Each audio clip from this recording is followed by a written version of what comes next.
ሰላም እንድትዋችሁ ውድ የእናት ሚዲያ ቤተሰቦች የተለያዩ ጉዳዮችን ይዘናል። የሚያነጋግሩ ጉዳዮች ናቸው። ስለ አገር ውስጥ መረጃዎች አሉ፣ ስለ ህወሓት እንደዚሁም ስለ ፌዴራል መንግስቱ ዓለም አቀፍ ጉዳዮችም አንዳንድ አወዛጋቢ ጉዳዮች አሉ። ሰበር መረጃዎች ተሰምቷል።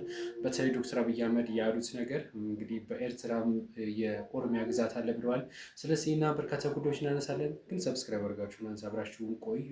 ወደ መረጃዎች ሄድ የምንመለከተው ዶክተር አብይ አህመድ በኦሮምኛ ቃለ ምልልስ አድርገው ነበረ። ከሰሞኑ በአማራ ሚዲያ እንደዚሁም ደግሞ በተለያዩ የቴሌቪዥን ጣቢያዎች እየቀረቡ ቃለ ምልልስ ማድረጋቸው ያው ይታወሳል።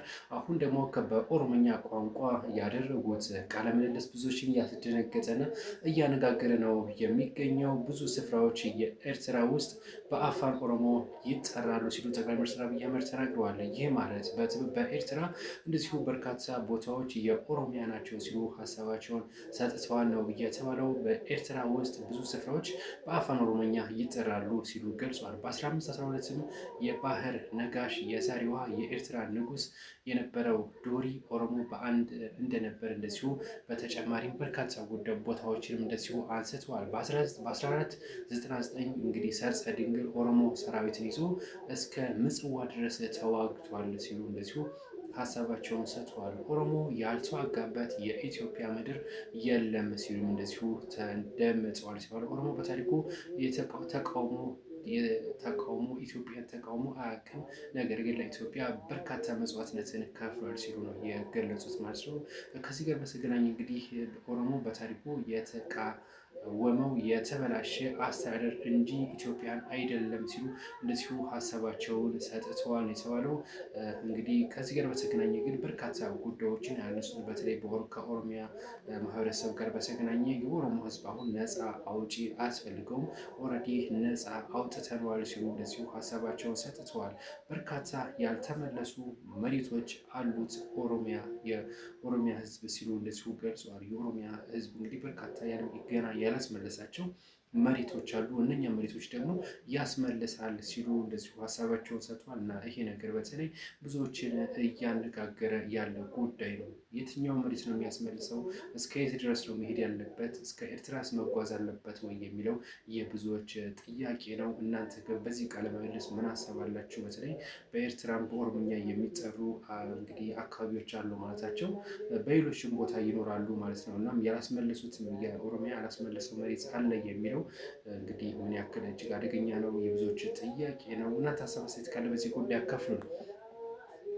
ሌላኛው ምርጫችን የሚሆነው እንግዲህ ከሰሞኑ በሽረሪንና እንደዚሁም በበረከት በህወሓትና በፌዴራል መንግስቱ ከባድ ጦርነት ነበረ። እንደምትመለከቷቸው እነዚህ መሳሪያዎች ተማርከዋል ተብሏል። ነገር ግን አንዳንድ ፋክት ቼክ ደግሞ ይሄ የተማረከው መሳሪያ ያሁን አይደለም የቆየ ነው የሚልም እንደዚሁ መረጃዎች ወጥተዋል። እናንተ በዚህ ጉዳይ ምን አሰባላችሁ? ሀሳባችሁ አስካፍሉ። ነገር ግን በዚህ ቦታ ላይ በሸረሪና በአነስ ነው የህወሓት ካምፕ ከባድ ጉዳት አስተናግዶ በርካታ የጦር መሳሪያዎች ተማርከዋል ነው የተባለው። ወደ 20 የሚጠጉ ተሳቢዎች የያዘ መሳሪያ ወደዚህ ወደ መከላከያ ገቢ ሆኖ ወደ ሁመራና እንደዚሁ ወደ ወልቃይት ተጓጉዘዋል ሲሉ ሀሳብ እየሰጡ የሚገኙት የምትመለከቷቸው መሳሪያዎች ምርኮኛም ጭምር ማለት ነው። ነገር ግን ፋክት ቼክ ይሄንን ውሸት ነው ሲል እንደዚሁ ይፋ አድርጓል። እንግዲህ ከዚህ ጋር በተገናኘ ግን ጥልቅ የሆነ ምርመራ ያስፈልገዋል። እኛም የምናካፍላችሁ ነው የሚሆነው። ሙሉ ለሙሉ እርግጠኛ ሆነን አይደለም፣ ነገር ግን ፋክት ቼክ ይሄ የቆየ ነው ሲል ሀሳቡን ሰጥቷል። ሌላው የኤርትራ መንግስት ከህወሓት ታጣቂዎች ጋር በመቀናጀት ውጊያውን በኢትዮጵያ መሬት ላይ ለማድረግ ማቀዱን እንደዚሁ የኢትዮጵያ አምባሳደር በሶማሊያ ያሉት ይፋ አድርገዋል።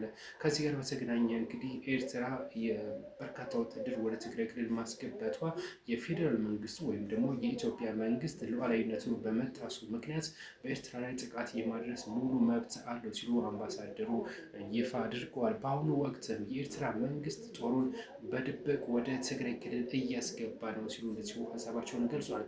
ከዚህ ጋር በተገናኘም የኢትዮጵያ መንግስትን በኤርትራ ላይ ጥቃት ማድረስ ይችላል ሲሉ ይፋ አድርጓል። ይህንን የኤርትራን ወታደር ጣልቃ ገብነት አስመልክተው በሶማሊያ የኢትዮጵያ አምባሳደር ሱሊማን ደደፎ ናቸው በኤክስ ገጻቸው ላይ ይህን ያሰፈሩት። እናም የኢትዮጵያ መንግስት በአስቸኳይ ኤርትራ ላይ ጥቃት የማድረስ ሙሉ መብት አለው ሲሉ እንደዚሁ ሀሳባቸውን ሰጥተዋል ነው የተባለው። እንግዲህ ብዙዎች የተነጋገሩበት ጉዳይ ነው። ምናልባት የኢትዮጵያ መንግስት እርምጃ ይወስዳል የብዙዎች ጥያቄ ነው።